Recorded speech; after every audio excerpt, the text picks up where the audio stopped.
Step into the Oracle Parlor, a podcast where those interested in witchcraft, psychic abilities, ghosts, and all things paranormal come to sip and spill the magical tea.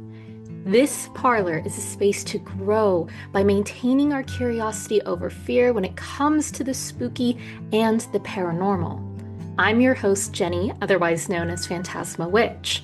I'm a previous visual storytelling artist from animation, now full-time psychic witch, who is getting her MA in psychology to become a licensed therapist.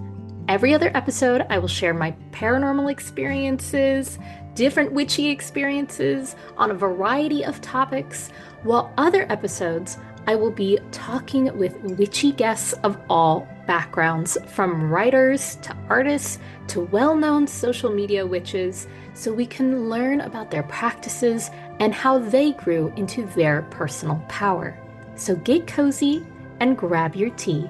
It's time to get mystical.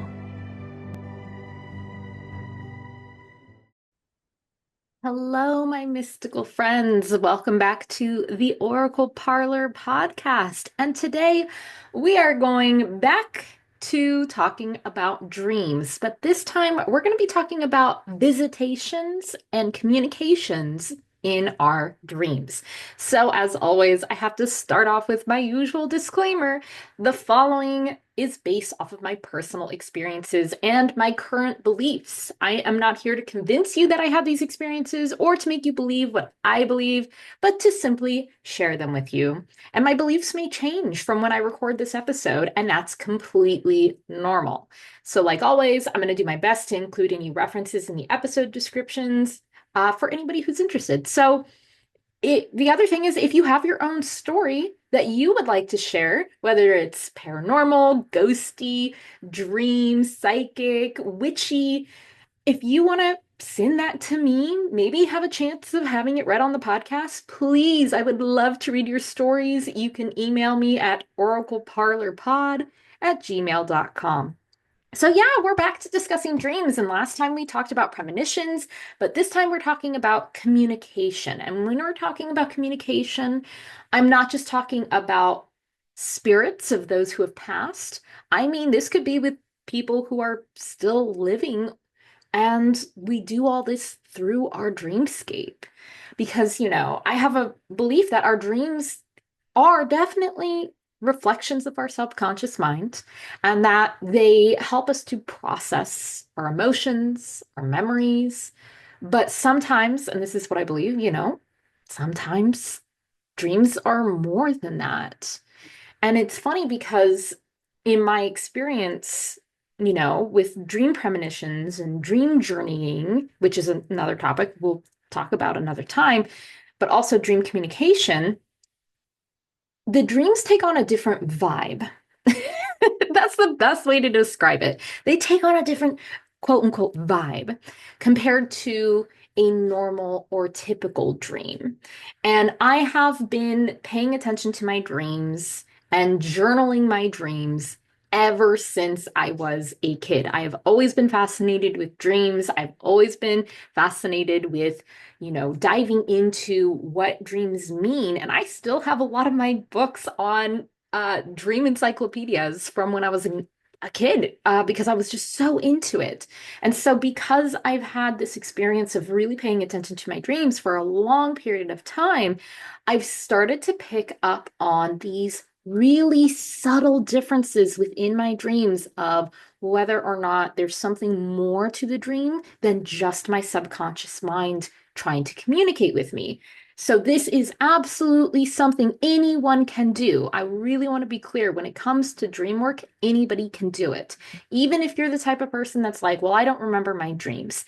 You can absolutely start working towards remembering dream recall and starting to notice these really minor differences in your dreams. It just takes time, and it takes real discernment and practice. And that's something, if you're interested, shameless plug here, you can always book a one-on-one consultation with me and we can dive deeper into it. So, for me personally, when I experience communication in a dream, it's very different than when I'm talking to just another part of my subconscious, because in a dream, when that subconscious person, that's again, it's just a part of me, is in the dream, it's almost like they are playing a character or playing a role. And it kind of requires lucidity. Again, another topic we can dive into later.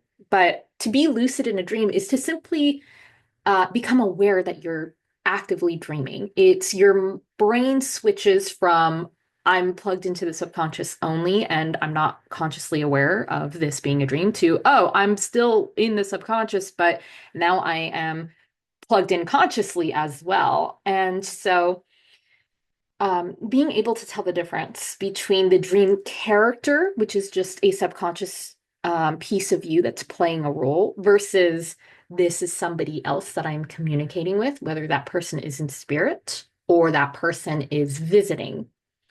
And I know that may sound kind of weird right now because I know a lot of people have heard of um, visitations from spirits who have passed, but it's a lot less common, I feel personally, in my experience. I don't hear a lot of people talking about being visited or going to someone else's dream. And this is absolutely something that can happen, which we'll get into in a moment. But sometimes when I become lucid in my dreams, I may turn to a person that's in my dream. And usually this is a person that I know or knew at one point in my life. And while I am lucid, I will ask them, are you the real person or are you just a part of the dream? And they will often respond, and this is what's really interesting. They will respond with either, oh, I'm just a part of you. Oh, I'm just part of the dream. Like it's kind of like a, oh yeah, duh, like obviously. Um, and then, if I'm not already pretty aware that I'm dreaming, it's very clear then. However, on occasion, when I become lucid and the dream feels more vivid, which is in the case of what happens if I'm journeying, which again, we'll talk about that in a different episode. But when I'm not actually in my subconscious, but I'm maybe in the astral, if I ask someone in my dream the question of, are you a real person? Are you a part of my dream? The dream person will actually become really confused and they get really matter of fact of being a real person, a real entity, and they don't understand the question that I'm asking, and they don't, I don't want to say they don't like it, but they're just sort of like, why are you asking? That's a silly question. It's almost like if you were in the waking world and somebody turned to you and asked you, are you in my dream? And you're just like, why? No, obviously not, right? That's what can happen if you are engaging with someone or something outside of your consciousness, outside of yourself, which is really interesting when it happens because it doesn't happen all the time, at least for me. For some people, they may be more actively engaged in doing like dream journeying to talk to outside spirits. But when I become aware that it's happening, it's always really interesting. And this actually happened one time where I was dreaming of a beautiful modern home with a uh, kind of like a Japanese tea room nestled in a lovely Japanese garden. And my partner was in the dream with me, and we were acting out a life in the home. Like we were just, in the garden, hanging out, walking around, having a casual conversation. And then suddenly, out of nowhere, I became extremely lucid and I realized I was in a dream. So I turned to my partner because the dream felt, again, it didn't feel exactly like a dream. It felt like it had this different vibe to it. And so when I say this, I mean sometimes it's more vivid in color, sometimes it feels too real, sometimes it's like dreams tend to be very like, okay, this is going to sound weird, gooey. They're flexible. They're changeable. It's hard to maintain lucidity because everything is very liquidy and changeable and flexible within them. But when I became lucid in this particular dream, I was like, wow, it really feels like I'm in this garden. Like it doesn't feel like I'm in a dream. It feels like I'm in a garden. And so this is when I turned to my partner and I said, are you really my partner? Like, are you really here in my dream? And my partner actually responded, yeah, of course I'm really here why? And I said to my partner, you're in my dream. But then my partner said, no, wait, you're in my dream, as if my partner had just also become lucid and was aware that they were dreaming. And the next day, I wake up and I'm still very, very, very aware of this dream. It is extremely fresh in my mind. And so I don't like like most things when it comes to the paranormal or anything psychic wise, I don't really let my partner in on what's happening. I always ask questions first without any kind of lead. And so I asked my partner like, "Hey, how'd you sleep? Did you have any dreams?" Because my partner typically does not. And for the first time like in a while, they said, "You know what? I did have a dream." And I was like, "Oh, really? What was your dream about?" And, trying not to seem too interested. And my partner said, I don't really remember most of it, but all I remember is that you were in my dream and there was like a really cool looking house, but I don't remember the details." And I just lost it because I said, "You're not going to believe this." We shared a dream. And that was the first time I had an experience of uh, visiting someone else's dream or someone else visiting my dream. It's kind of hard to say if it was my dream or their dream. At this point, the lines are blurred. But this was like really the first time outside of my family where I had this experience. Because, if you've listened to previous episodes, I've mentioned that on occasion, me and my sister, when we were growing up, we often had the same dreams. Now, we would dream of the same location that we didn't know really existed in reality. This is a common thing where we would be Googling something and an image would pop up, and one of us would be like, "I had a dream about this place and I didn't know it was real." And then the other would say, "No way, I also had a dream about this place and also thought it wasn't real." And this sort of dream crossover with my sister was a common occurrence. But we had shared one time this same horrifying, vivid nightmare when we were children. And it's really interesting because neither of us had really talked about this nightmare until later. And then we realized that we had the same exact nightmare. But what's really bizarre about this nightmare is that it was the same until both of us separated within the nightmare. And then our nightmares took two different courses because we were doing two different things, which is really interesting to me. So essentially, what was happening was in our nightmare, we were being chased by someone, and we were in this like old horror movie, gothic style, like castle of some kind, some sort of stony giant building. And we were being hunted down by this person. And me and my sister were running away and trying to hide together. And at one point in the nightmare, we got separated. And in my nightmare, I ran a different direction and I tried to run down a specific kind of hallway. I came into a room that was a dead end. I tried to hide. Unfortunately, I was hunted down and then I woke up because they came into the room. And my sister's nightmare, from what I remember, she ran the opposite direction and she did get away and she did hide, and the thing did not come for her. So that's what's really bizarre to me is that we shared the same exact dream leading up until the moment where they diverged. And the thing in my dream came for me, but did not go for my sister. And that is exactly what happened in both of our respective dreams. So this is something that like I said, I've only experienced with family. And it wasn't until I had this dream with my partner that I was like, oh my gosh, I can I can share dreams with people outside of my family. Like I never had that kind of experience before. Now, I have had, dreams where my spirit team will actually come through my dreams, whether they're guides, whether they're divine, whether they're my ancestors. And these dreams typically stand out as feeling really important. Like it's something I have to remember. It's something that has like weight to it, that has like this energetic charge. And when I have this dream communication with my spirit team, it's the kind of feeling where it's like when I wake up and it's got that energetic charge, this is the only way I could describe it is it's kind of like a feeling that you have when someone you love tells you a really deep, meaningful secret that's really important to you, and you keep it close and you keep it safe, and you know that it's something you need to hold on to and keep it present. That's kind of what I know that sounds really interesting and weird, I'm sure, but that's kind of what it feels like when I have a dream where my spirit team comes through. And it's really funny because with dreams like that, sometimes during the dream, I'm aware that whatever message is happening in the dream is really important and that I need to remember it.